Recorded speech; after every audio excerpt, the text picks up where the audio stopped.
এবং সবচেয়ে বড় অবাক লাগে আমার এইটা যে আজকাল কিছু মেয়েরা আছে দেখবেন মাজারে গিয়ে বাপের কাছে ছেলে চায়, মেয়ে চায়। নাউজুবিল্লাহ নাই?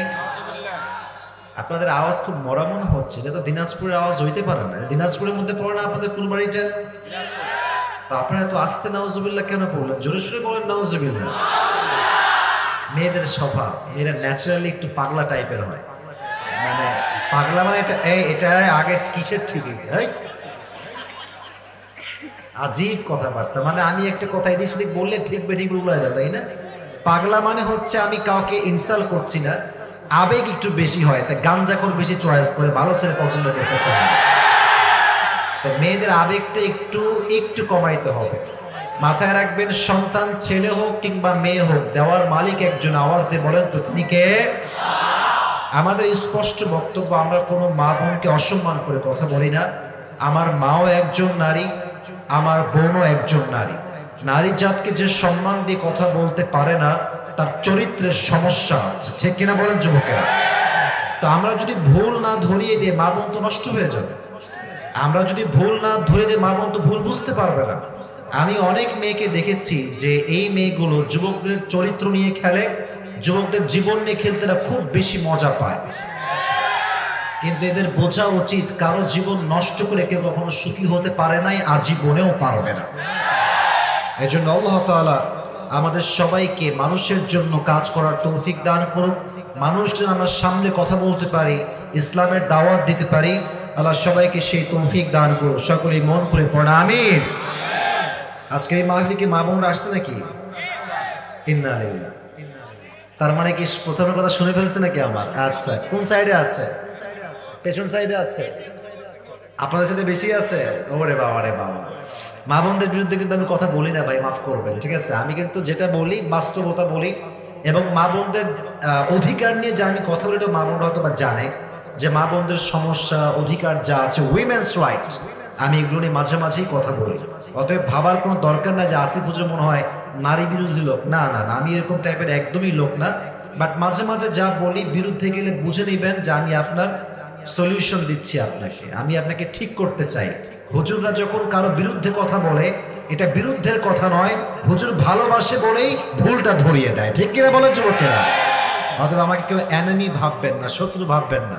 আমি যা যা বলি, আল্লাহ আমাকে যেন সঠিক কথা বলার তৌফিক দান করে। সকলেই বলেন আমিন। তো আমার দিনাজপুরের ফুলবাড়ির যুবক ভাইয়েরা কেমন আছেন আপনারা সবাই? আলহামদুলিল্লাহ। ওয়াজ তো কেবল শুরু হলো। যুবকদের কথা যখনই আমি বলবো, বুঝবেন যে ওয়াজ কেবল শুরু হয়েছে। কারণ আমার ওয়াজের যত পয়েন্ট আমি বেশি উল্লেখ করি, এর 80 ভাগও বেশি, বলতে গেলে 80 ভাগেরও বেশি আমি যুবকদেরকে অ্যাড্রেস করে কথা বলি। এখন অনেকের অবজেকশন যে আসিফ হুজুর যুবকদেরকে নিয়ে বেশি কথা কেন বলে, কি স্বার্থে বলে? স্বার্থ অনেকগুলো আছে, তবে একটা স্বার্থ বলবো, গোটা বিশ্বের যেই প্রান্তে ইসলামের রাজ কায়েম হয়েছে, যত বিপ্লব ঘটেছে, সমস্ত বিপ্লব যুবকদের মাধ্যমে ঘটেছে। এদেরকে যদি আপনি রাইট ট্র্যাকে আনতে পারেন, সঠিক জায়গায় আনতে পারেন, দেখবেন পুরো দেশ ঠিক হয়ে যাবে। আমাদের দেশটা এমন একটা দেশ, I am so sorry to talk like this, I am so sorry, but আমাকে I have to talk about the reality, what's going on in the society. যা হচ্ছে আমাকে বলতে হবে।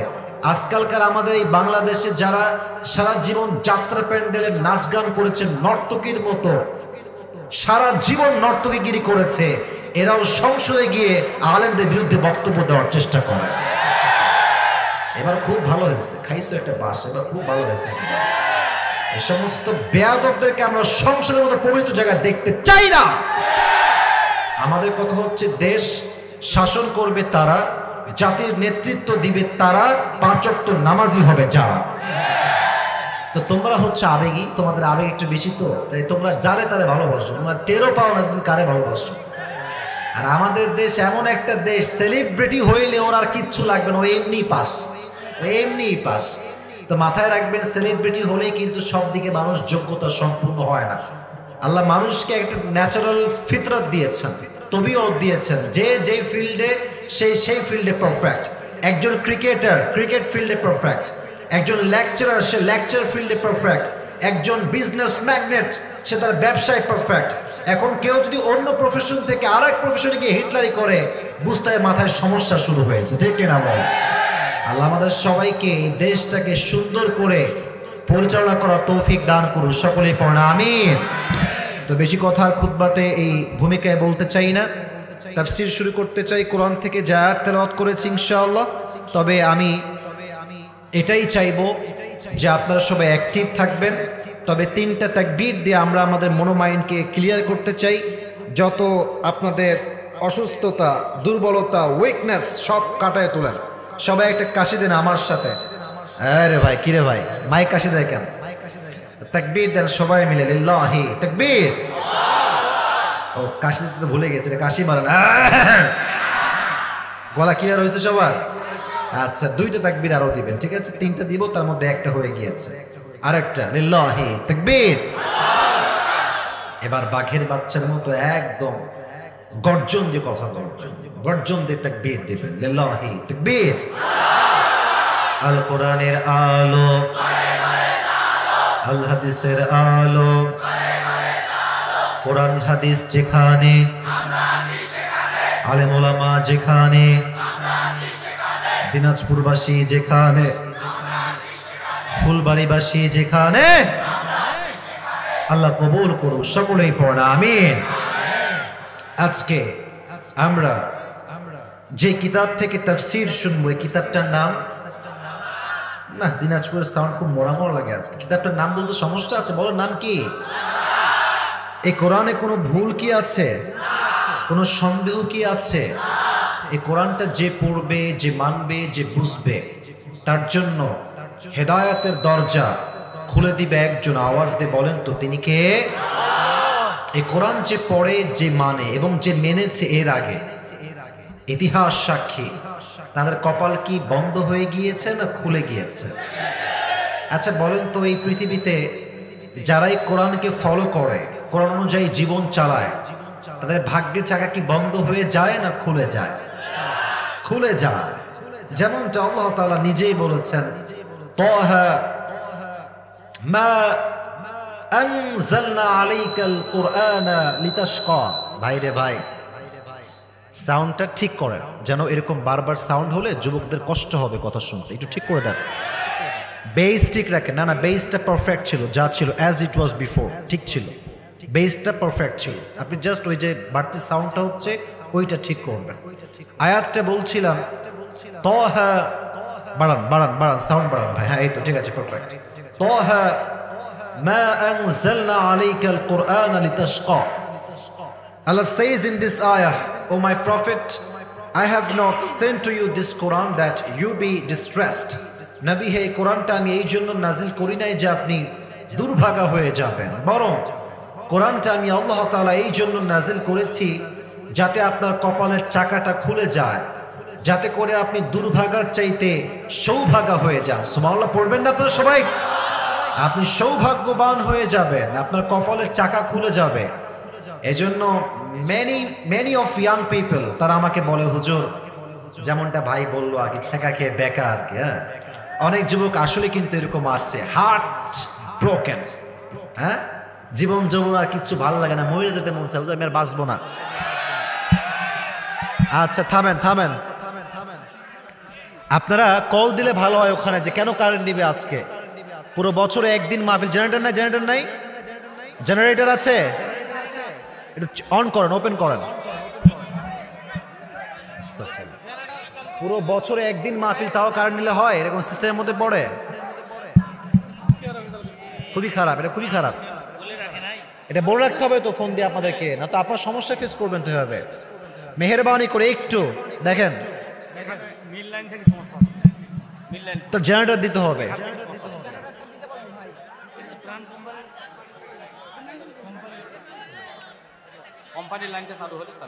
আচ্ছা আচ্ছা আচ্ছা, কিন্তু জেনারেটর থাকলে খুব ভালো হয়। না করে ও লুঙ্গি টাইনে ধরে বসাই দিবেন ওরে আজকে, কোনো উঠাউঠি হবে না। আর মেহেরবানি করে আর যেন কারেন্ট না যায়। পুরো বছরে একদিন আসছি, 1 ঘন্টা ওয়াজ যদি আমি করতে না পারলে ওই কোনো ওয়াজ হইল, ওই কোনো সিস্টেমের মধ্যে পড়ে মিয়া। মেহেরবানি করে আমি কিন্তু ঝাড়ি দিচ্ছি না, মজা করে কথা বলছি, কল দেন যেন কোনো কারেন্ট না যায়। আমি চাই না আজকের মাহফিল এক মুহূর্তের জন্য নষ্ট হোক, ঠিক কিনা বলো? আমি চাই না, আমি চাই না। তো আমরা তাকবীর দিয়ে আবার তাফসীর শুরু করে, তাকবীর দেন সবাই মিলে লিল্লাহি তাকবীর।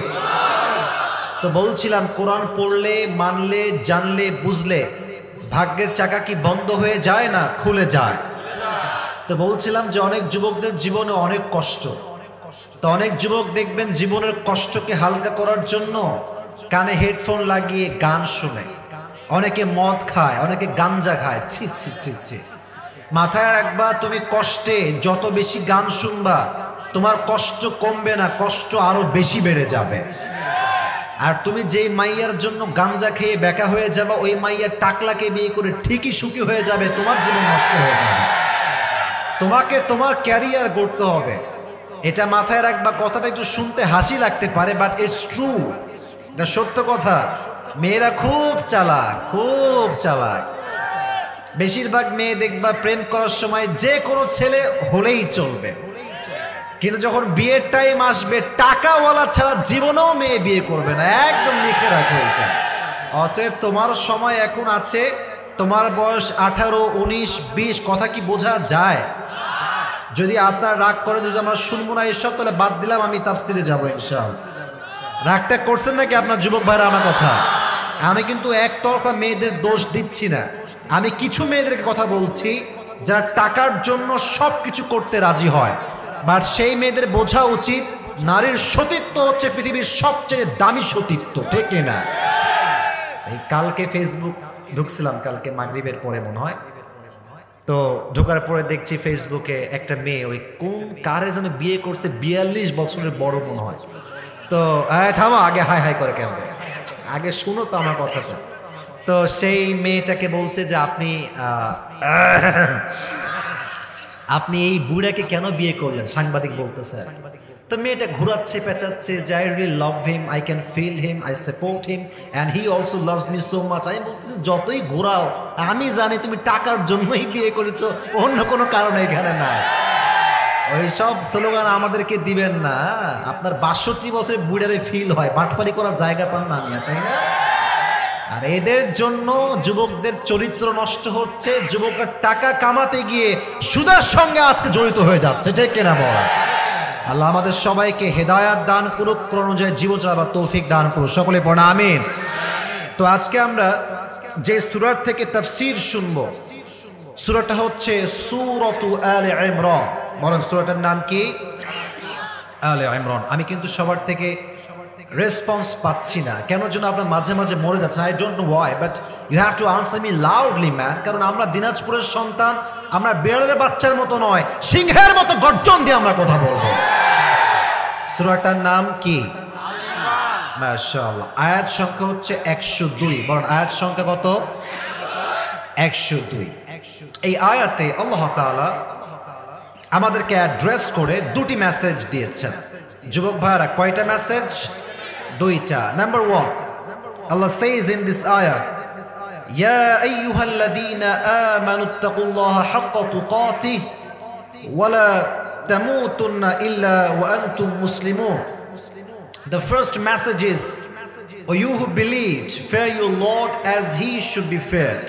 প্রথম মেসেজ হচ্ছে তোমরা আল্লাহকে ভয় করলেই হবে না, ভয় করার মতো ভয় করো। ফার্স্ট মেসেজ, প্রথম কথা, প্রথম মেসেজ মুসলমানদের জন্য, মুমিনের জন্য। সেকেন্ড মেসেজ, ওয়ালা তামুতুন্না ইল্লা ওয়া আনতুম মুসলিমুন, and do not die except as a Muslim. যদি মরতেই হয় প্রকৃতপক্ষের মুসলিম হয়ে মরতে হবে। এই দুটি মেসেজ দিয়ে আল্লাহ তাআলা এই আয়াতকে শেষ করেছেন। তো প্রথম মেসেজ হচ্ছে এইরকম, আওয়াজ করবেন না, ডানে কেন আওয়াজ করছে কেউ? একটু সাউন্ড চুপ করে দিবেন প্লিজ, এটা আর কইরেন না আপনারা। প্রথম মেসেজ, আমরা পৃথিবীর কোনো মানুষকে ভয় পাই না, কোনো মন্ত্রীকে ভয় পাই না, আমরা ভয় পাই শুধুমাত্র এক সত্তাকে। আওয়াজ দিয়ে বলেন তো তিনি কে? আল্লাহকে আমরা ভয় পাই। আল্লাহ বলছেন ইত্তাকুল্লাহ। অপর আয়াতে আল্লাহ তাআলা বলেছেন ফাত্তাকুল্লাহা মাস্তাতা'তুম, fear your Lord as much as you can fear, as much as you can fear. যতটুকু তোমার পারা যায় সর্বোচ্চ সাধ্য থেকে তুমি তোমার রবকে ভয় করো। ফাত্তাকুল্লাহা মাস্তাতা'তুম, যতটুকু তুমি পারো ভয় করতে থাকো আল্লাহকে। এখন এই যে ভয়, এটাকে আরবিতে বলা হয় তাকওয়া। যুবকেরা বলো, এটাকে বলা হয় কি?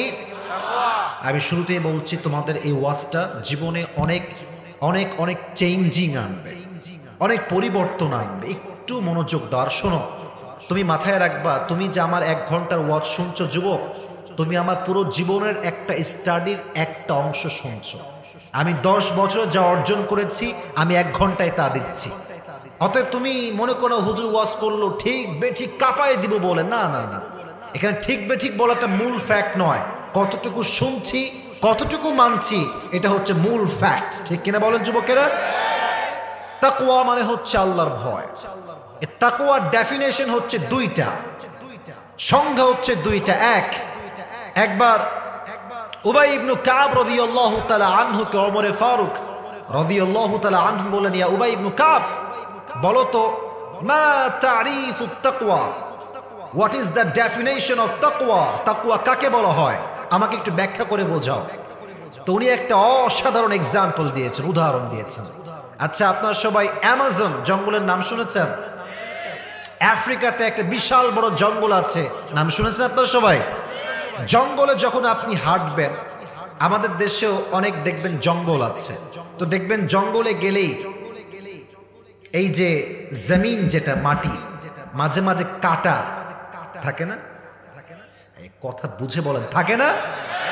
স্বাভাবিক, জঙ্গল তো কাটা থাকবেই, কাটা থাকবে, সাপ থাকবে, বিচ্ছু থাকবে, এটা স্বাভাবিক, জঙ্গল তো এইটা। তো বলছে অমর, তুমি কি কখনো জঙ্গলে হেঁটেছো? বলছে ইয়েস, আমি তো হেঁটেছি। কেমনে হেঁটেছো আমাকে একটু বলো। তো অমর নিজেই বলছে যে আমি যখন হেঁটেছি, আমার হাতে একটা লাঠি ছিল। কি ছিল? লাঠি। আর পায়ে বুট টাইপের জুতা ছিল, একদম শক্ত, ইটস লাইক এ ইট, ইট যেমন শক্ত, শক্ত জুতা আমি পরেছি। কেন? বলছে হাতে লাঠি রেখেছি এই জন্য যাতে সাপ বিচ্ছু অ্যাটাক করলে আমি তাকে হত্যা করতে পারি। আর তুমি পায়ে শক্ত জুতা কেন পরেছো? বলছে জুতা যদি শক্ত না হয় তাহলে রাস্তার মাঝে কাটা পায়ে ঢোকার আশঙ্কা আছে না নাই? এই 2টার জন্য আমি সেফটি নিয়েছি, কাটা যেন না ঢুকে জুতা পরেছি, সাপ যেন কামড়াইতে না পারে আমি হাতে লাঠি রেখেছি। উবাই ইবনে কাব বললেন, that is the definition of তাকওয়া। এটাই হচ্ছে তাকওয়া। বলছে আরে কোথায় জঙ্গলের সাপ আর কাটা, আর কোথায় তাকওয়া? আপনি কি বললেন, আমি তো কিছুই বুঝলাম না। এবার উবাই ইবনে কাব বলছে আমাকে ব্যাখ্যা করতে দাও। উবাই ইবনে কাব রাদিয়াল্লাহু তাআলা আনহু ডাক দিয়ে বলছে, ইয়া ওমর শোনো, দুনিয়ায় যখন তুমি চলবা একদিকে হালাল আর একদিকে হারাম। আমাদের দেশে এই সমস্যা সবচেয়ে বেশি। আপনি যত টাকার চাকরি নিতে যাবেন দেখবেন তত বেশি আপনাকে ঘুষ দেওয়া লাগবে। কি এরকম চাকরি বাংলাদেশে আছে না? আমি বারবার বলি ভাই, ভ্যান চালাই খাবো, মুরগি বেচে খাবো, নিজের টাকায় ব্যবসা করব, যদি কম হয় তাও চলবে, রিক্সা নিয়েও চলবো, বাট আমার জীবনে 1 ফোঁটা রক্ত থাকতে আমি হারামের আশেপাশেও যেতে পারবো না। ঠিক কিনা বল? উনি বললেন দুনিয়াতে যখন তুমি চলবা দেখবা একদিকে হারাম আর একদিকে হালাল। তুমি যদি হারাম থেকে বাঁচার জন্য হালালকে অ্যাকসেপ্ট করতে পারো পরিপূর্ণরূপে, আর হারাম থেকে দূরে রাখতে পারো নিজেকে, তুমি হবা আল্লাহর কাছে সবচেয়ে বড় মুত্তাকি মানুষ। সুবহানাল্লাহ পড়ে সবাই। আমাদের দেশের সরকারি চাকরি হচ্ছে একটা হরিণের মতো, সোনার হরিণের মতো, পাওয়া যায় না সহজে। আর পেতে গেলে জমি জায়গা বিক্রি করে ঘুষ দিয়ে চাকরি নেওয়া লাগে। তো আমি সব সময় বলি, আপনারা সরকারি চাকরি যদি পান that's fine, it's not a big issue. পেলে তো আলহামদুলিল্লাহ, এটা আল্লাহর শুকরিয়া।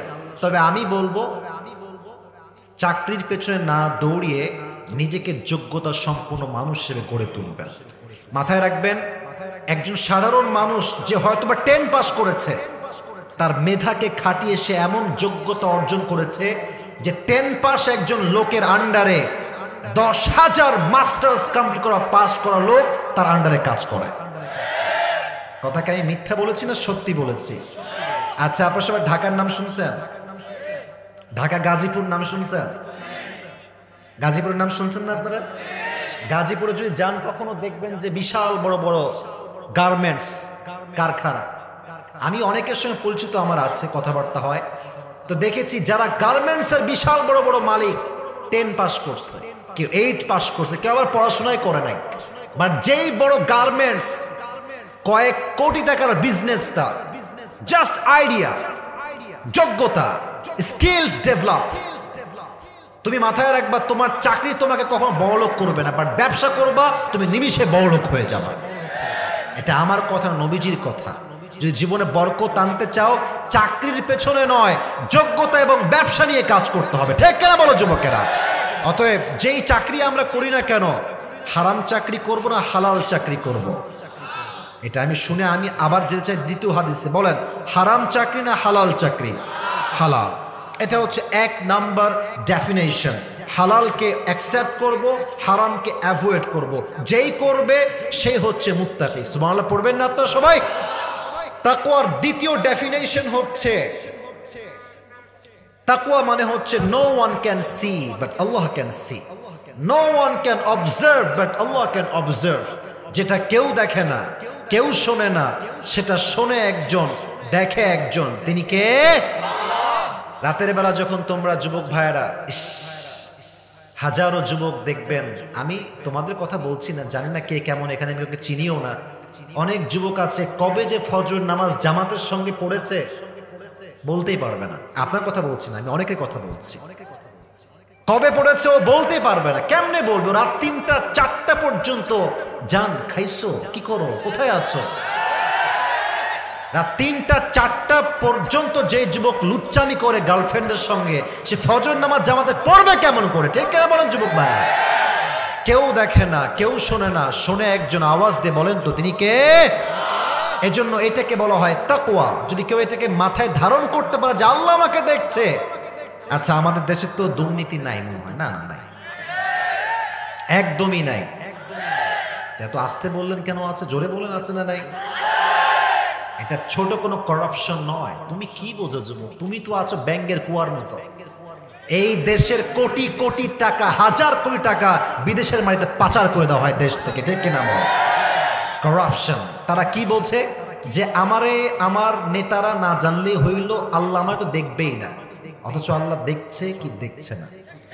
দেখছে। আচ্ছা বলেন তো, ইসলামের একজন খলিফা যিনি সবচেয়ে বেশি বীর পুরুষ ছিলেন, যিনি নবীকে তরবারি দিয়ে আঘাত করতে এসে নিজে কালেমা পড়ে মুসলিম হয়েছেন, তার নাম কি?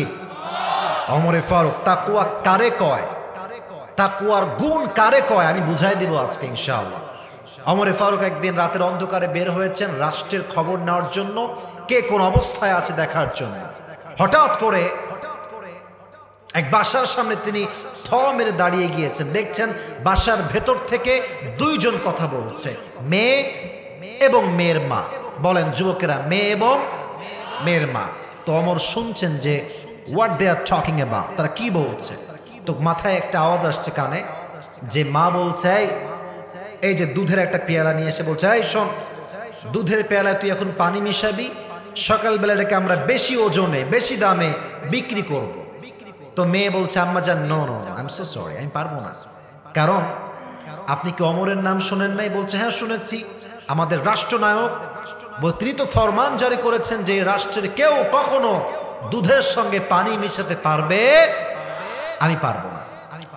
তখন মা বলছে, আরে পাগলি ধর, doesn't make any sense, Omar কোথায় এখন? রাত বাজে 2টা, ওমরের 14 গোষ্ঠীর কেউ এখানে নাই, মিশা, ঘুমাইয়া মিশা। তো মেয়ে একটা কথা বলেছে, that is my main message, এটা আমার মূল কথা। মেয়ে বলছে, আম্মা জান কেউ দেখে না, রাত বাজে 2টা, ওমর নাই, র্যাব নাই, বিডিআর নাই, কেউ নাই, no one is here and no one can see us. কেউ দেখছে না, কেউ দেখবে না, বাট আমি যদি এই অন্ধকার রাতেও এই অন্যায়টা করি, আমাকে আরশে আজিম থেকে দেখবে একজন, তিনি কে? এই কথা শুনে ওমর একটু নাড়াচাড়া দিয়ে উঠছে, ঠাস করে কেঁপে উঠছে। আরে যুবতী মেয়ের মাঝে এত ভয়! আজকালকার আমাদের দেশে মেয়েরা নষ্ট হচ্ছে মাত্র 14 বছর 13 বছর বয়সে শেষ হয়ে যাচ্ছে। এবং আজকাল, আচ্ছা রাগটা করবেন না, আমি যা বলি সত্য বলি, দেখে বলি, বুঝে বলি। আজকালকার 6 7 মেয়েরাও প্রেম করে বেড়ায়, টিকটক চালায় বেড়ায়। যদি বিশ্বাস না একটু খেয়াল করে দেখেন আপনি, আর এই সমস্ত টিকটকের পাল্লায় পড়ে ছোট্টবেলায় মেয়েরা তাদের সতীত্ব পর্যন্ত হারিয়ে ফেলে, ঠিক কিনা বল? ওমরে ফারুক বলছে, আরে এত কম বয়সে এতটা আল্লাহর ভয়। তো উনি এক কাজ করেছেন, এদিকে তাকান, গেটের যে সাইডে জায়গা থাকে না, গেটের সাইডে জায়গা, দেওয়াল যেটা, ওখানে চিহ্ন দিয়েছেন আগামীকাল উনি আসবেন এই জন্য। এবার তিনি বাসায় ফিরে গিয়েছেন। বাসায় যাওয়ার পরে তার সন্তানের নাম হচ্ছে আব্দুল্লাহ ইবনে ওমর রাদিয়াল্লাহু তাআলা আনহু। ডাক দিয়ে বলছে, ইয়া আব্দুল্লাহ ইবনে ওমর, আমার কাছে আসো। বলছে, আব্বাজান হঠাৎ করে জরুরি তলব কেন, আমাকে ডাকলেন কেন? বলছে, আব্বা তুমি কি বিয়ে করবা? প্রথম কথা, বিয়ে করবা? তো যুবকরা ভাই টাকা পয়সা থাক আর না থাক, বিয়ের কথা আসলে আমি আগেই রাজি ভাই। তো ও বলছে যে, আব্বা আমি তো বিয়ে করব, বাট মান হিয়া, মেয়েটা কে যাকে আমি বিয়ে করব? তো সে তো ভাবতেছে, আরে আমি তো প্রিন্স, রাজার ছেলে আমি, আমার যে বউ হবে she will be the princess, সে তো রাজকুমারী হবে। তো ওমর আগে বলছে, বাবা থাম, আগে বেশি আশা করিস না, আগে আমি বলে দেই মেয়েটা কে। তো বলছে, মেয়েটা কোনো রাজকুমারী নয়, প্রিন্সেস নয়, বিশাল বড় অট্টালিকায় সে থাকে না, সে সামান্য একজন দুধের ব্যবসায়ী, যারা দুধ বিক্রি করে খায় সেই ঘরের একজন মেয়ে। এটা শুনে ওমরের ছেলের মানে মনটা ভেঙে গেছে, যে আমার মতো ছেলে, তার বিয়ে হবে দুধওয়ালির মেয়ের সাথে, এটা কি কোনো কথা হইল আব্বা যা? বাট আব্বা বলছে, না না, আমি যে তোমাকে বিয়ে দিব সেই মেয়ের সাথে, ওখানে আমি টাকা দেখি নাই, সম্পত্তি দেখি নাই, আমি গুণ দেখেছি একটা, তার নাম হচ্ছে তাকওয়া। সুবহানাল্লাহ পড়ুন সবাই। ওমরের মতো মানুষ ছেলেকে বিয়ে দিবে, মেয়ে খুঁজে তাকওয়া দেখে। আর আজকালকার বাবারা যখনই ছেলে মেয়ের জন্য বিয়ের প্রস্তাব নিয়ে আসে, কোনো দিনও বলে না, বাবা তুমি কি 5 ওয়াক্ত নামাজ পড়ো, তোমার দাড়ি কোথায়, টুপি কোথায়, জুব্বা কোথায়? না না, প্রথম প্রশ্ন, বাবা তুমি মান্থলি কয় টাকা ইনকাম করো, আমাকে ওইটা আগে জবাব দাও। কি আব্বাজান, আপনি কি টাকাই বুঝলেন? খালি কি টাকাই বুঝলেন? আমি সেদিন একটা ওয়াজ শুনলাম, এক হুজুর, নাম বলবো না, উনি বললেন যে ওনাকে একটা মুরব্বী, বলা যাবে নাকি শেষ করে দিব? সবার পারমিশন লাগবে, বলা যাবে? এক মুরব্বী বলেছে, হুজুর আমার মেয়েকে আমি বিয়ে দিব, একজন ভালো ছেলে খুঁজবেন। তো যখন ভালো ছেলে খোঁজার কথা বলছে, হুজুর খোঁজা শুরু করছে যে ছেলে কোথায় পাওয়া যায়। একদিন বলছে, ভাই একটা ছেলে পাইছি, শোনেন এদিকে আসেন। তো বল, ছেলে কি করে? বলছে, এক মাদ্রাসার প্রিন্সিপাল। ছেলে কি করে? ওই ছেলে আবার আর এক মসজিদের খতিব। বেতন কত? বলছে 12,000। বলছে, হইল না, 12,000-এ হবে না হুজুর, ছেলে যাই হোক হুজুর, খারাপ হোক সমস্যা নাই, বেতন হওয়া লাগবে 1 লাখ টাকা। বুঝলাম আব্বা জান, আপনি টাকার পাগল হয়েছেন, চরিত্রের মূল্য আপনি বুঝতে পারেন নাই, ঠিক কিনা বল? মানে তাকওয়া দেখে না তার সন্তানকে বিয়ে দিয়েছেন। এজন্য তাকওয়া আছে যার, সেই হচ্ছে প্রকৃতপক্ষের বউ হওয়ার যোগ্যতা রাখে। আর তাকওয়া যার নাই, তারাই কিন্তু বিয়ের পরে ইমোতে গিয়ে উল্টাপাল্টা ভিডিও কলে ব্যবসা করে বেড়ায়, ঠিক কিনা বল? অতএব মাথায় রাখবেন, তাকওয়া আছে যার, সে কখনো পরকীয়ার মতো জঘন্যতম কাজ করতে পারবে। 1 নম্বর হাদিস আপনাকে রেফারেন্স দিয়ে বললাম। আর একটা হাদিস শুনবেন, আবু বকর রাদিয়াল্লাহু তাআলা আনহু, নাম শুনছেন আপনারা সবাই? বলেন তো ইসলামের প্রথম খলিফার নাম কি? আয় হায়, এত আস্তে বলেন, নাম কি? আবু বকর রাদিয়াল্লাহু তাআলা আনহু, ইসলামের প্রথম খলিফা। তাকওয়া কাকে বলে একটু ভালো করে বুঝবেন। একদিন তার সন্তান মায়ের কাছে আবদার করেছে, আম্মা জান, আব্বা আসলে বলবেন যে আমরা সারিদ খেতে চাই। আমাদের দেশে সবচেয়ে যে গোস্তের দাম বেশি, এটা কি মুরগির গোস্ত না গরুর গোস্ত? বোঝেন নাই মনে? কার গোস্ত? গরুর গোস্ত। এত দাম, আমরা মধ্যবিত্ত পরিবারের সন্তানরা গরুর গোস্তের আশেপাশে ভিড়তে পারি না, ঠিক কিনা বলেন যুবকেরা? তো ওই সময়ে সবচাইতে দামি খাবারের নাম হচ্ছে সারিদ। তো বলছে, তাই ঠিক আছে যাও, আমি তোমার আব্বাকে বলবো, মা বলছে। তো আবু বকর যখন আসছে, তার বউ এমনি সামনে দাঁড়িয়ে গিয়েছে। ইয়া আবু বকর, একটা আবদার আছে। কি আবদার? আপনার সন্তানরা সারিদ খেতে চায়। প্রধানমন্ত্রী, আমার দেশের প্রধানমন্ত্রীর নাম কি? শেখ হাসিনা। উনি যদি বলে যে আমার কাছে গরুর গোস্ত খাওয়ার টাকা নাই, এটা পৃথিবীর কেউ বিশ্বাস করতে পারবে না। আবু বকর বলছে যে না, টাকা নাই, আমি যে সারিদ খাওয়াবো 2 পয়সা আমার কাছে নাই দেওয়ার মতো। তো এই কথা শুনেই তার বউ একটু রেগে গিয়েছে, বলছে আচ্ছা পুরো রাষ্ট্রের টাকা আপনার কাছে, খাজানা ভরপুর টাকা, যদি আপনি 100 দিনার বা দিরহাম বের করেন আপনাকে কে কি বলবে, নিয়ে আসেন না আপনি। বলছে আমি যদি নিয়ে আসি আর খাওয়াই, এটা যদি কেউ না দেখে, দেখবে একজন। আস্তে কেন আল্লাহর নামটা জোরে বলেন না, তিনি কে? তো উনি বুঝে গিয়েছে যে আমার স্বামী আমাকে দিবে না সারিদ কিনে। এইভাবে করে 2-3 মাস পার হয়ে গিয়েছে, সারিদ খাওয়ার কোনো খবর নাই। প্রায় কয়েক মাস পরে আবু বকর ঘরে আসছে যখন, তার বিবি তার সামনে একটা ছোট্ট প্লেট নিয়ে আসছে, প্লেটে রাখা আছে সারিদ। ডাক দিয়ে বলছে ও স্বামী, আপনাকে কয়েক টুকরা সারিদ খাওয়াতে চাই, একটু আমার থেকে গ্রহণ করবেন। যখন তার পেটে সারিদ দেখতে পেয়েছে, আবু বকর ডাক দিয়ে বলছে আমার বিবি তুমি এই সারিদ কই থেকে পেয়েছো? এবার ডাক দিয়ে বলছে আবু বকর আপনি যে প্রত্যেক মাসে আমাকে হাত খরচে টাকা দেন, হাত খরচ মান্থলি, এই খরচ থেকে টাকা বাঁচিয়ে বাঁচিয়ে সামান্য কয়েক টাকা বাঁচাতে বাঁচাতে আজকে 3 মাস বা 4 মাস পরে আমি আমার সন্তানদের আবদার পূরণ করবার জন্য সারিদ ক্রয় করে নিয়ে আসছি। সুবহানাল্লাহ বলবেন না? উনি নিলেন, এদিকে তাকান, আমার হাতের দিকে নিয়ে খেলেন। খাওয়ার পরে সোজা সংসদ ভবনে গেলেন। রাষ্ট্রের মন্ত্রী, এমপি, ব্যারিস্টার, যত পুলিশ, আর্মি, বিডিআর, র্যাব, দায়িত্বশীল সবাইকে ডাকলেন মজলিসে শুরা। সবাই তো অবাক, কিরে এত দ্রুত সবাইকে তলব কেন, কি হয়েছে আবু বকরের? বলছে তোমরা আমাকে কি স্যালারি দাও, যাই দাও না কেন এটা আজ থেকে কমায় দাও। তো মাঝখান থেকে একজন যুবক দাঁড়াইছে, বলছে একটা প্রশ্ন করব, রাগ করবেন না তো? বলছে না না, বলো কি হয়েছে। বলছে আচ্ছা আপনি তো আমাদেরই কাজ করেন, বেতন বেশি হলে সমস্যা কোথায়, রাখেন আপনি, কোনো সমস্যা আমাদের নাই। তো উনি বলছেন রাষ্ট্রের থেকে আমি 2 পয়সা মেরে খাবো আর আমি জাহান্নামের আগুনে পড়ব, এটা আমি আবু বকর এক মুহূর্তের জন্য সহ্য করতে পারবো না। সুবহানাল্লাহ পড়ে সবাই। রাষ্ট্রের সামান্য 1 পয়সা মেরে খাবে, তাও সে একমত হতে পারে নাই আল্লাহর ভয়ের জন্য। আর আজকে আমাদের দেশের সব এলাকার নাম বলছি না, সব জেলার নাম বলছি না, সব বিভাগের নাম বলছি না, সামান্য একটা সরকারি পদ পেলে লক্ষ কোটি টাকা তারা মারতে এক মুহূর্ত বোধ করে না, ঠিক কিনা বল? আল্লাহর ভয় নেই, একমাত্র কোন আল্লাহর ভয় নেই। আরেকদিন ওমর ফারুক রাদিয়াল্লাহু তাআলা আনহু জুমার মেম্বারে দাঁড়িয়ে আমরা কি দেই যুবক ভাইয়েরা, হুজুররা কি দেই? খুতবা। এই তো আমার অডিয়েন্স, মাশাআল্লাহ। জুমার খুতবায় আমরা যখন দাঁড়াই, আমরা দাঁড়িয়ে সব শ্রোতাকে সামনে নিয়ে ওয়াজ করি। এই হাদিসটা আপনার দিলকে টাচ করবে, এটা শুনলে আমারও মাঝে মাঝে মানে হৃদয়ে একটা কাঁপুনি তৈরি হয় যে আমিও মনে হয় অনেক অন্যায় করছি, হয়তো মানুষের হক আমি নষ্ট করেছি। তো একজন মাঝখান থেকে যুবক দাঁড়িয়ে গিয়েছে ওমরের সামনে, বলছে এই ওমর, আপনার এই জুব্বা যে পরে আছেন, জুব্বা এত লম্বা কেন? এই জুব্বা এত লম্বা কেমনে হলো আপনার? আপনি কি রাষ্ট্রের টাকায় মেরে খেয়েছেন?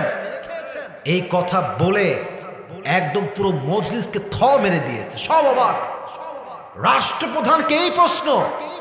আমি হাদিস যখন এটা বলি ভাই, আমার মনে হয় যে আমাদের দেশের প্রধানমন্ত্রী তো বহুত দূরের কথা, একটা নেতার চামচাকেও যদি একটা কথাকে উল্টা পাল্টা বলে ওর পিঠের চামড়া খুঁজে পাওয়া যাবে না। পাতি নেতার চামড়া যে মানে ভাব কি, বাপ রে বাপ। আর কিছু কিছু ছেলে পেলে আছে দেখবেন বাপের টাকা পয়সা একটু বেশি, হ্যাঁ, একটা বাইক কিনে দিয়েছে, এফজেড, ফেজার, R15, হ্যাঁ, জিক্সার যা আছে, এমন গিয়ার মারে রাস্তাঘাটে, ওনার বাপের রাস্তার বাপ বানায় দিয়ে গিয়েছে, ঠিক না? ভাবে বাঁচে না। বাপ, আমার বাপ চেয়ারম্যান, তোর বাপ চেয়ারম্যান, তুই কে? তুই কে? তুই কে? তোর বাপ চেয়ারম্যান বুঝলাম, তোর বাপ কোম্পানি মালিক বুঝলাম, তোর পরিচয় কি? ও তুই বাপের টাকা খাস, তোর এটা পরিচয়, তাই না? এই পরিচয় কোনো দাম আমাদের কাছে নাই, ঠিক না বলে যুবকেরা?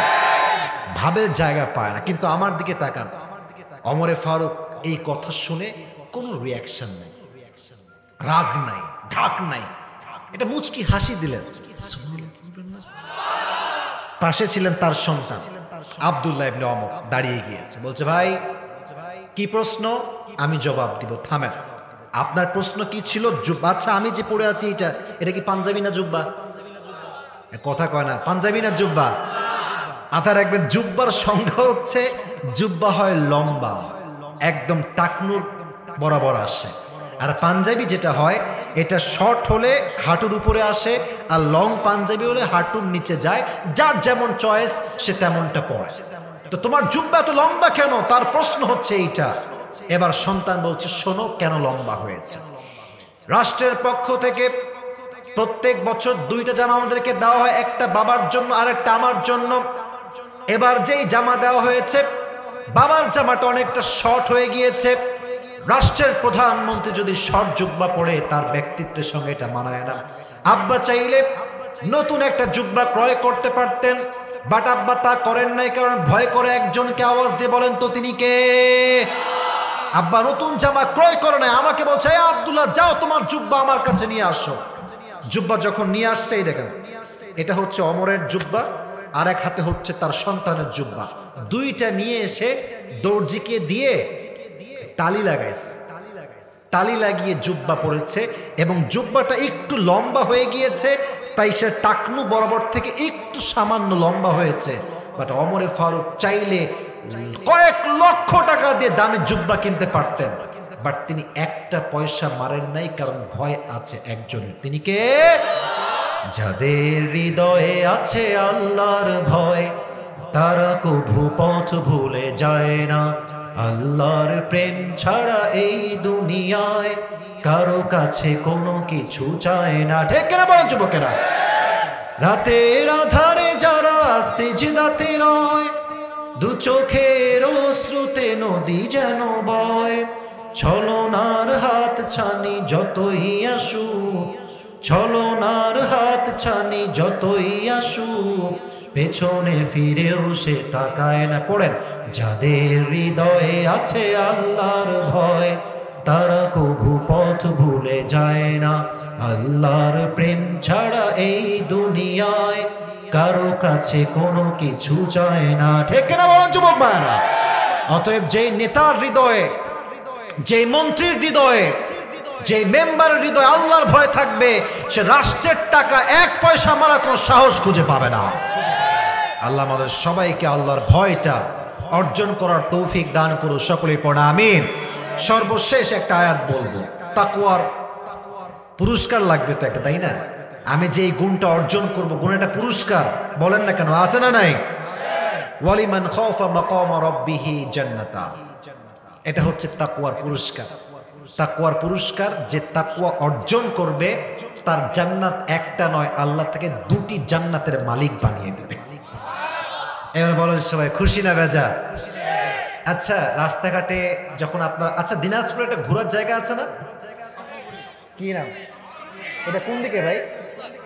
এই আশেপাশে নাকি? আহা, মিস হয়ে গেল রে। এখন বাজে কয়টা? রাত 12টা বেজে পার। এখন তো ঢুকতে দিবে না ভাই আমারে। বহু আগে আসছিলাম।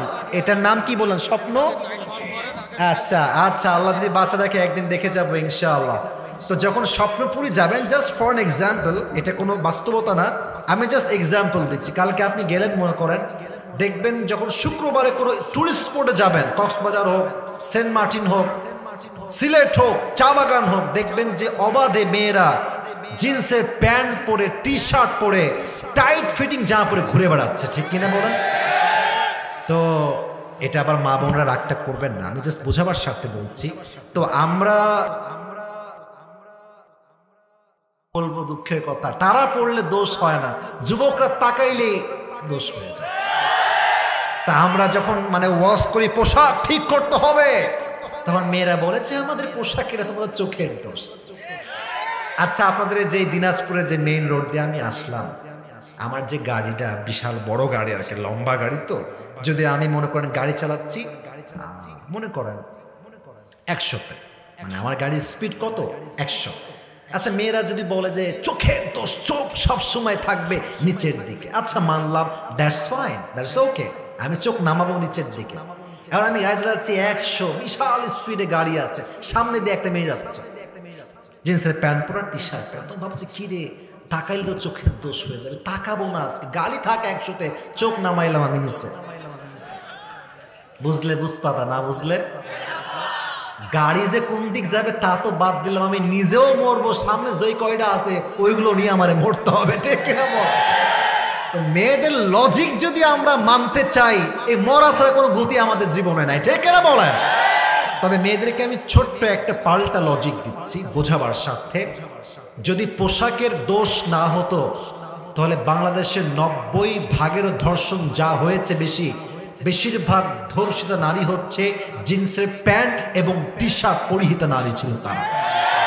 আর রাস্তায় যখন একজন মেয়ে বোরকা পরে সুন্দর হিজাব পরে নেকাব পরে হেঁটে বেড়ায়, একজন গাঁজাখোর যুবক যে জীবনে নামাজই পড়ে নাই সেও তাকে দেখলে স্যালিউট করতে বাধ্য হয়ে যায়, ঠিক কিনা বল? এবার আসেন হাদিস শোনাই। ওমরে ফারুকের জামানায় একজন যুবক যে বড্ড আল্লাহকে ভয় পেত, একদিন সেই যুবকটা ওমরে ফারুকের কাছে আসছে,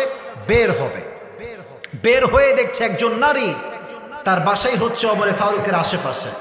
তাকে দেখে বলছে, তোমাকে আমার বড্ড পছন্দ, আমি তোমার সঙ্গে একটা সম্পর্ক করতে চাই। তো যুবক বলছে, অসম্ভব, এটা আমি করতে পারবো না, আমার হৃদয়ে ভয় আছে একজনের। আওয়াজ দিয়ে বলেন তো তিনি কে? বাট মেয়েটা প্রত্যেক দিন তাকে ফুসলায়, প্রত্যেক দিন তাকে বাজে কাজে আহ্বান করে, বাট যুবক কখনো সেই কাজে পা দেয় না। বাট একদিন ফাইনালি যুবকটা মেয়ের সঙ্গে জেনা করবার জন্য উদ্বুদ্ধ হয়ে গিয়েছে। যুবক মানুষ তো রক্ত একটু বেশি গরম হয়, বাধ্য হয়ে গিয়েছে। এবার আমার দিকে তাকান, চোখ নয় আমার হাত দেখেন। এটা হচ্ছে মেয়ের বাসার দরজা। আমার কথা বুঝতে কোনো সমস্যা হচ্ছে না তো আপনাদের? এটা হচ্ছে মেয়ের বাসার চৌখাট, এটা হচ্ছে যুবকের পা। যুবক যখন জেনা করবার জন্য বাসায় এন্ট্রি নিবে, যখন সে প্রবেশ করবে, পাটা দিয়েছে, পাটা ফেলতে পারে নাই, মানে পাটা যে ফেলতে পারে নাই, তখনই একটা আয়াত স্মরণ আসছে, কোরআনের আয়াত, ইন্নাল্লাযীনা তাকাউ ইযা মাসসাহুম তাইফুম মিনাশ শাইতান তাযাক্কারু ফাইযা হুম মুবসিরুন। এর অর্থ হচ্ছে, যেই বান্দা আল্লাহকে ভয় করে, যখনই তাকে শয়তান কোনো ওয়াসওয়াসা দেয়, তখনই সেই বান্দা আল্লাহকে স্মরণ করে এমন অবস্থায় যেন সে আল্লাহকে দেখতে পাচ্ছে। সুবহানাল্লাহ, জোরে সুরে পড়লেন না আপনারা?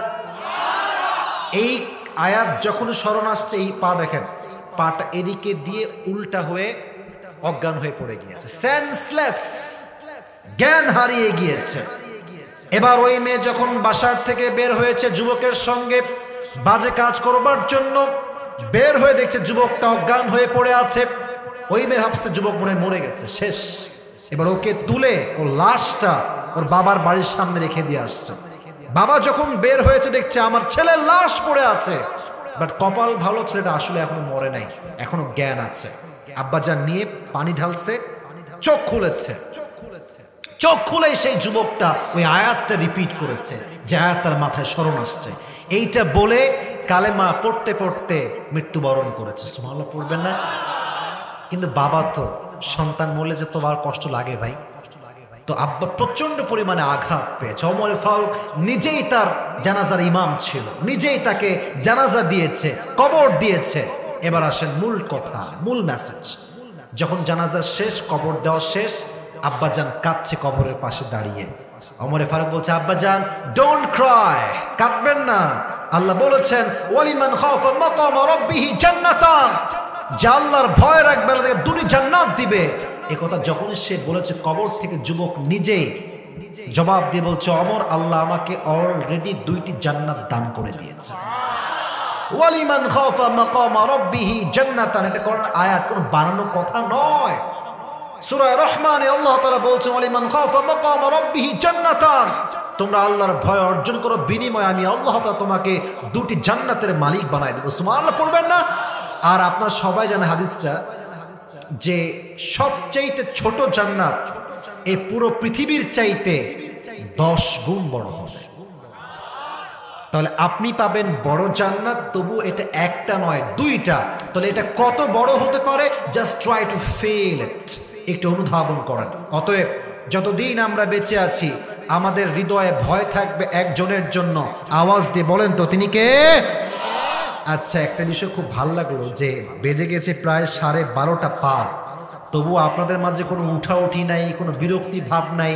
এটা স্পষ্ট প্রমাণ, ফুলবাড়ির মাটি এটা ইসলামের মাটি, ঠিক কিনা বলেন যুবক ভাই? আমি বড্ড অবাক হয়ে গেলাম, যে ঠান্ডা যে অবস্থা। আর গতকাল দিনাজপুর পুরো বাংলাদেশের সর্বনিম্ন তাপমাত্রা ছিল। আজকে আচ্ছা আজকে 5।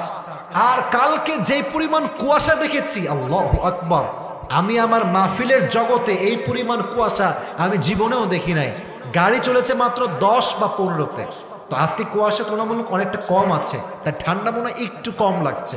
তো আপনারা আমাকে যদি সময় দেন, আমি সেকেন্ড মেসেজটা নিয়ে কিছু কথা বলে তারপরে দোয়া করব। বলা যাবে ইনশাআল্লাহ? কেউ রাগটা করবেন না তো ইনশাআল্লাহ?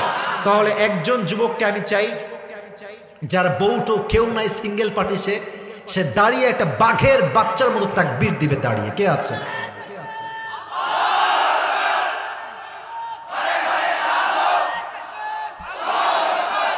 তোর বউ কনফার্ম?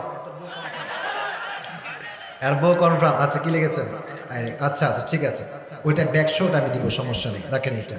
তো দ্বিতীয় মেসেজ ছিল, কেউ কথা বলবেন না, এইদিকে আমি আছি। বড্ড খুশি হয়েছি, আপনারা কোরআন প্রেমিক মানুষ, কোনো সন্দেহ নাই।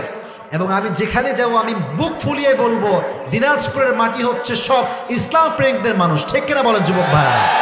আমার বড্ড ভাল লাগছে আজকে ওয়াজ করে, সত্যি খুব ভালো লেগেছে আজকে। 2 নাম্বার মেসেজটা আমি বলতেছি, জাস্ট আমার নলেজে যা আছে আমি বলতেছি। ওয়ালা তামুতুন্না ইল্লা ওয়া আনতুম মুসলিমুন। এর অর্থ হচ্ছে মুসলমান না হয়ে মৃত্যুবরণ করা যাবে না। আচ্ছা, প্রশ্ন করি সবাইকে, আমরা কি হিন্দু না মুসলমান? একটু মন খুলে বলবেন না যে আমরা কি? আমরা কি খ্রিস্টান না মুসলমান?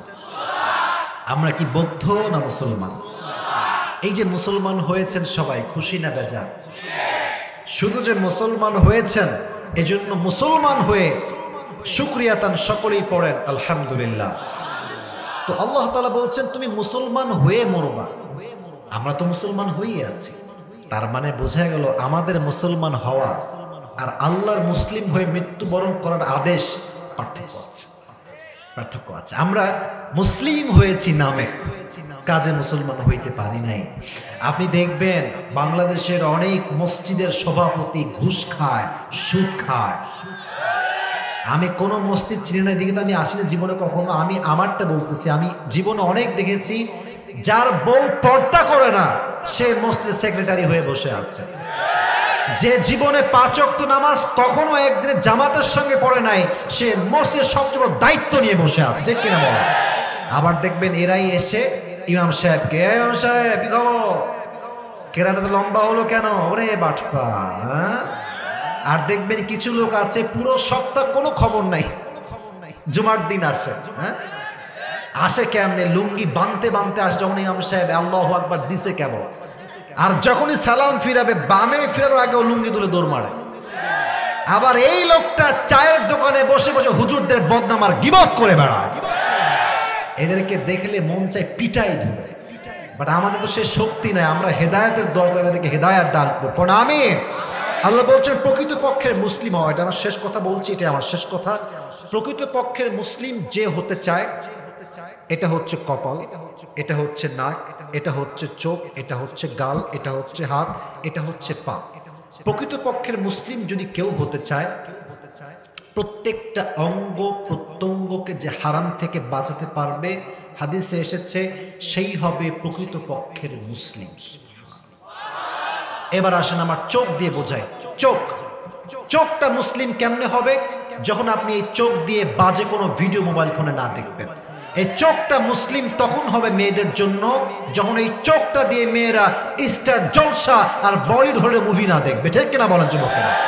এই চোখটা পবিত্র তখন হবে যখনই রাস্তায় কোনো বেগানা মহিলা হেঁটে যাবে, চোখটা নামাবেন আর সঙ্গে সঙ্গে পড়বেন আস্তাগফিরুল্লাহ। এত আস্তে করো, সবাই বলেন আস্তাগফিরুল্লাহ। যে তার চোখকে হেফাজত করবে আল্লাহ তাকে প্রকৃত পক্ষের মুসলিম হিসেবে কবুল করবে। সুবহানাল্লাহ পড়লেন না সবাই? এটা হচ্ছে আমার হাত, এটা কেমনে মুসলমান হবে? আমার মোবাইলটা কোথায়? মোবাইলটা একটু বের করে বোঝাই। এই যে আপনি, এটা হচ্ছে একটা টাচ ফোন, যা করেন স্ক্রিনে টাচ, যা করবেন টাচ করবেন, এটা আপনার আঙ্গুল দিয়ে করছেন। আপনি একটা পর্নোগ্রাফিতে ক্লিক করবেন, এটা আপনি কি দিয়ে ক্লিক করবেন? আঙ্গুল দিয়ে। বলেন কি দিয়ে? এই তাফসিরের পার্টটা বুঝবেন। আমি খালি হুদায় কথা বলছি না, বোঝানোর স্বার্থে বলছি, একদম প্র্যাকটিক্যালি। টাচ যে করছেন আপনি আঙ্গুল দিয়ে করছেন, এটা আপনি জিনার গুনাহ করছেন। হাত দিয়ে যখন আপনি সব হারাম কাজ থেকে বেঁচে আসবেন, আপনার হাতটা আল্লাহর কাছে একজন মুসলিম হাত হয়ে যাবে। সুবহানাল্লাহ নাই আপনার? আচ্ছা, এখন আসেন এই পা দিয়ে। অনেকে বলবে হুজুর পা দিয়ে আবার কিসের গুনাহ? পা দিয়ে গুনাহ হচ্ছে আপনার বাড়ির পাশে একটা হল আছে, সিনেমা হল। আপনি যখন হেঁটে যাবেন, আপনি হাঁটলেন কি দিয়ে? বলো না কেন, কি দিয়ে? এখন যুবকরা হচ্ছে আমি হেঁটে গেলাম না, আমি বাইকে যাব, আমি গাড়িতে যাব। বাটপারি করবেন না। আল্লাহ সব দেখতে পায়, সব খবর আল্লাহর কাছে আছে। যদি আপনি এই পাকে অন্যায় থেকে বাঁচাতে পারেন, আপনার পাটা মুসলমান হয়ে যাবে। এমন করে প্রত্যেকটা অঙ্গ প্রত্যঙ্গ যদি আল্লাহ তাআলার জন্য আপনি হারাম থেকে হেফাজত করেন, আপনার পরিপূর্ণ সত্তাটা আল্লাহর কাছে পরিপূর্ণ মুসলিম হিসেবে কবুল হয়ে যাবে। সুবহানাল্লাহ পড়লেন না সবাই? অতএব আজ থেকে আমরা দুটি বিষয়ে আমল করব। এক, যতদিন বেঁচে আছি হৃদয়ে ভয় থাকবে একজনের জন্য। আওয়াজ দিয়ে বলেন তো তিনি কে? Number one. নাম্বার টু হচ্ছে, যতদিন আমরা বেঁচে আছি, মুসলিম তো আমরা আছি ঠিক আছে, বাট আমরা নিজেদেরকে পরিপূর্ণ মুসলিম হিসেবে নিজেকে রিপ্রেজেন্ট করব, নিজেকে মানুষের সামনে উপস্থাপন করব এবং আল্লাহকে বলবো, আল্লাহ যা ত্রুটি হয়ে গেছে জীবনে, what ever has happened, it was my past and this is my promise to you that I will never ever do anything wrong in my life anymore. যা হয়ে গিয়েছে হয়ে গিয়েছে, আর জীবনে কখনো জেনা করব না, সুদ খাবো না, ঘুষ খাবো না, বাজে কোনো ভিডিও দেখবো না। রাজি আছেন তো ইনশাআল্লাহ? আল্লাহ আমাদের সবাইকে তৌফিক দান করুন। সকলেই পড়না আমিন। একজন কই যায়, এই যে আমিন বলছে আর ওই পাড়া গেছে, এই বসো, খবরদার, এত সহজে আমি ছাড়বো না। এবার আমাকে একটা কথা আপনারা ইনশিওর করেন, এই মাহফিলটা আগামী বছর আবারও হোক, এটা আমরা চাই কি চাই না? আমাকে ছোট্ট একটা আবদার করা হয়েছে, আমি ওয়াজটা আরেকটু লম্বা করতাম,